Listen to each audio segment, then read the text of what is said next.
It's a flyweight headliner at the Apex. Dan Tom here with MMA Junkie to help you break down the main event for UFC on ESPN 55 between Matheus Nicolau and Perez.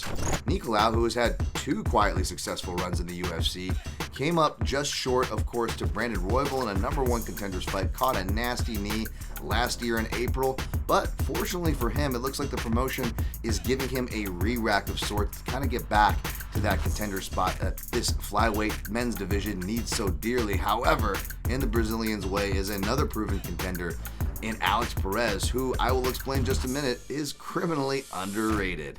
At the time of this video, the odds makers and public are course-siding with the Brazilian Nicolau in the neighborhood of -188 with a comeback on your underdog, the American Perez, in the neighborhood of +144. Now, despite believing that Perez is underrated, I actually don't disagree with the odds here. Not only do I think that Nicolau should be favored, I think they even got the number right. I don't think it should be any wider than this, but I do believe that these, slight to moderate favorite, if you will, depending on how you want to use the word, odds are the correct ones. However, as we've seen with the men's flyweight division, they can be as volatile, albeit in a different way, like the men's heavyweight division. In fact, they could even be more akin to women's divisions in the fact that when you have, these fighters, they go to decision a lot, right? In these weight classes, that's a lot of information, these lighter weight fighters that we're giving these judges to parse out. And as we've seen in Nicolau's fights, they tend to run close because of activity issues that you can fairly criticize them for.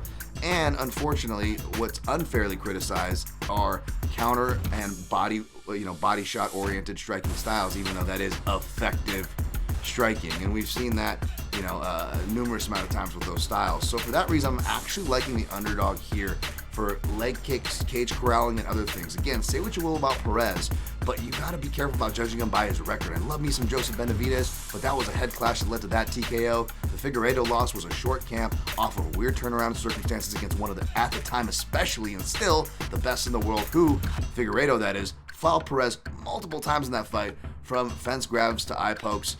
Perez, of course, even arguably beat Muhammad Makayev, who eye poked him multiple times with no breaks from the referee, in rounds that Perez still arguably won according to the letter of the law and criteria, rounds 1 and 3.